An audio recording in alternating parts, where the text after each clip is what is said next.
Hi ඉතින් කොහොමද ඔයාලට මං හිතනවා ඔයාලා හැම කෙනෙක්ම සතුටින් පරිස්සමින් ඇති කියලා. ඔන්න අදත් 2026 A level කරන නංගිලා මල්ලිලාට වැදගත් වෙන වීඩියෝ එකක් තමයි අරගෙන ආවේ. අද අගෝස්තු 2 වෙනිදා.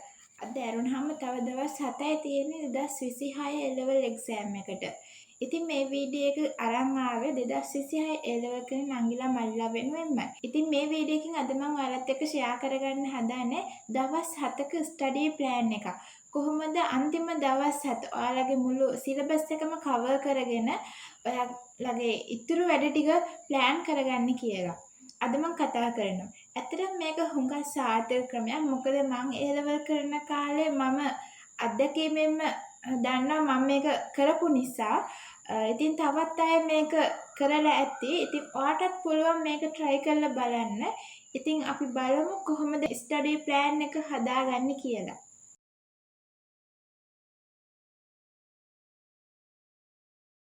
මම මුලින්ම ඔයාලට දේවල් 3ක් කියනවා. මේ දේවල් 3 අපිට ඕනි කරනවා මේ දවස් 7 ස්ටඩි ප්ලෑන් එක හදාගන්න. ඉතින් අපි බලමු මොනවද මේ අවශ්‍ය කරන දේවල් 3 කියලා. ඉස්සෙල්ලාම අපි කරන්න ඕනේ විෂයන් 3ටම චෙක්ලිස්ට් 3ක් හදාගන්න එක. මොකද්ද මේ චෙක්ලිස්ට් එකක් කියන්නේ? අපි බලමු කොහොමද විෂයන් 3ටම අදාළ මේ චෙක්ලිස්ට් එකක් හදාගන්නේ කියලා. අපි හිතමු මම කරපු සබ්ජෙක්ට් එකකට අදාළව මං චෙක්ලිස්ට් එක හදන විදිහ කියා දෙන්නම්. පික්සිස් වලට අදාළව තමයි මේ චෙක්ලිස්ට් එක හදන්නේ. මේක ඉංග්‍රීසි වලින් හරි සිංහලෙන් හරි ඔයාලට කැමති භාෂාවකින් හදාගන්න පුළුවන්. මේකට අපි මොනවද ඇතුළත් කරන්න කියලා දැන් බලමු. මේකෙදි පළවෙනි කොලම් එකේ chapter list එක ලියා ගන්න ඕනි. ඒ කියන්නේ අපේ සබ්ජෙක්ට් එකට අදාළව තියෙන පාඩම් list එක. ඊළඟ කොලම් එකේ අපි දාගන්නේ notes ටික. මේක ඔයාලා පාඩම් කරන්න පාවිච්චි කරපු notes ගැන තමයි මේ කොලම් එකේ දාගන්නේ. මේ කොලම් එකේ සඳහන් කරන්නේ. ඊළඟ කොලම් එකේ short note කියලා දාගන්න. එතකොට මේකෙදි කරන්නේ ඒ අදාළ පාඩමට අදාළව short note තියෙනවද නැද්ද කියලා බලන්න. ඔයා සමහර වෙලාවට mind map පාවිච්චි කරනවා වෙන්න පුළුවන්. ඔයා පාඩම් කරන notes වලට අමතරව තව මොනවා හරි පාවිච්චි කළා නම් ඔයාට ඒක මෙතෙන්ට එකතු කරගන්න පුළුවන්. ඊළඟ කොලම් එකේ past papers. ඒ කියන්නේ පසුගිය විභාග ප්‍රශ්න.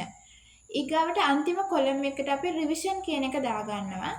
හරි දැන් අපි බලමු කොහොමද මේක හදාගන්නේ කියලා. අපි හිතමු පළවෙනි පාඩම මිනුම් උපකරණ කියලා. ඒකෙදි ඔයා බලන්න notes තියෙනවද?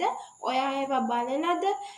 short note තියෙනවද? ඔයා ඒවා පාඩම් කරලා තියෙන්නේ, කියවලා තියෙන්නේ, past papers කරලා තියෙන්නේ, ඊට පස්සේ ඔයා revision කරලා තියෙන්නේ. ඒ විදිහට ඔයා ඒවා check කර ටික් කරන්න. මේක හැදුවට පස්සේ සම්පූර්ණයෙන්ම ඔයාට අයිඩියා එකක් එනවා. ඔයා මොනවද කළේ? ඔයාට මොනවද කරන්න බැරි වුනේ? දැනට ඔයා ළඟ නැත්තේ මොනවද කියලා. ඔය විදිහට සබ්ජෙක්ට් 3ටම හදාගත්තාම සම්පූර්ණයෙන්ම සබ්ජෙක්ට් 3 ගැනම ඔයාට අදහසක් එනවා. මම මොනවද කළේ? මම මොනවද කරලා නැත්තේ? සහ මට මොනවද මගහැරිලා තියෙන්නේ කියලා. ඊළඟට ඔයාටම පුළුවන් ඔයා හදන ප්ලෑන් එකට ඔය දේවල් ටික එකතු කරගන්න. දෙවෙනි දේ තමයි past papers. ඔයා දැන් past papers ටික ළඟට අරගන්න ඕනේ. මොකද මුලින් නම් past papers කරපු නැති කෙනෙක්ට වුණත්, ඒ කියන්නේ විෂය කරුණු මගහැරුණු කෙනෙක්ට වුණත් past papers කරනවා කියන්නේ එයාගේ දැන් තියෙන result එක තවත් එහෙකින් හරි දෙකකින් හරි ඉස්සරහට යවා ගන්න තියෙන හොඳම ආයුධය. ඒ නිසා අනිවාර්යයෙන්ම පසුගිය විභාග ප්‍රශ්න ටික දැන් ළඟට ගන්න ඕනේ.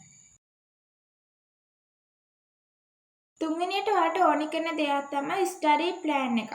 ස්ටඩි ප්ලෑන් එකක් කියන්නේ මේ අන්තිම දවස් 7 ඔයා කරන වැඩ ටික බෙදා ගන්න එකක්.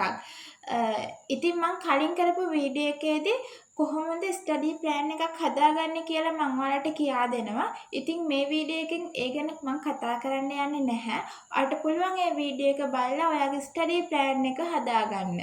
එතකොට මේ වෙද්දී ඔයාගාව තියෙනවා සබ්ජෙක්ට් 3ටම අදාළව චෙක්ලිස්ට් 3ක්. ඉතින් ඔයාලට දැන් අයිඩියා එකක් තියෙනවා ඔයා සබ්ජෙක්ට් 3 මොන වගේ ලෙවල් එකකද ඉන්නේ මොන වගේ මට්ටමකද ඉන්නේ කියලා. ඊගාවට දෙවෙනියට ඔයාගාව past papers ටික ළඟ තියෙනවා.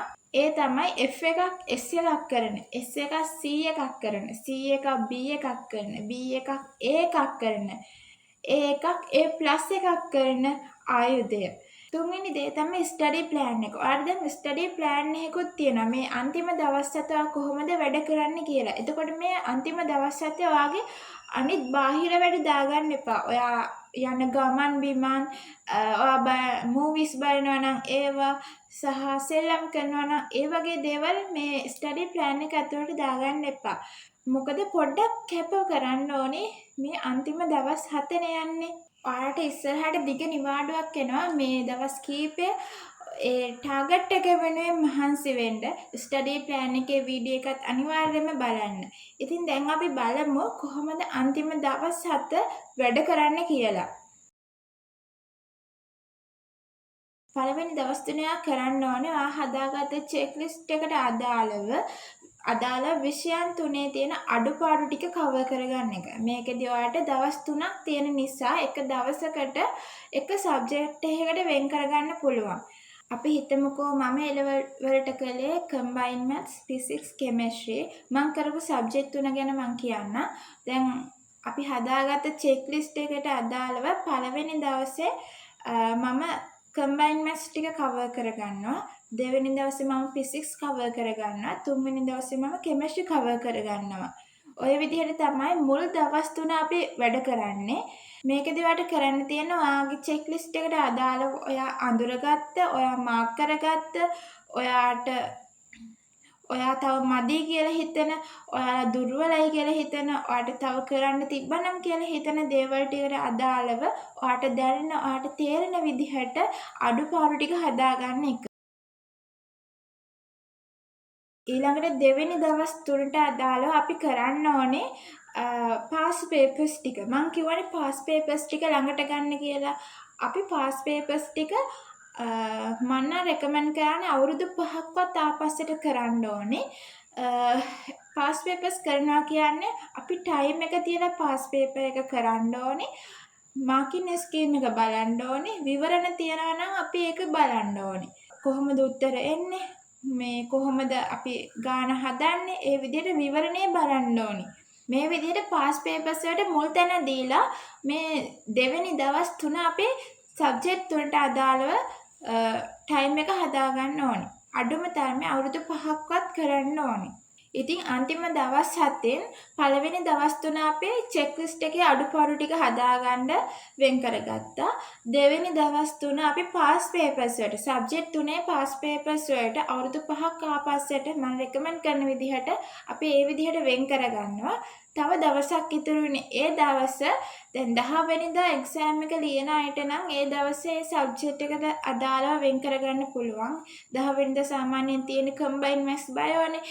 දැන් combined maths බයෝ කරන ළමයිට 9 වෙනිදා ඒ අදාළ සබ්ජෙක්ට් එක රිවයිස් කරගන්න කාලය වෙන් කරගන්න පුළුවන්.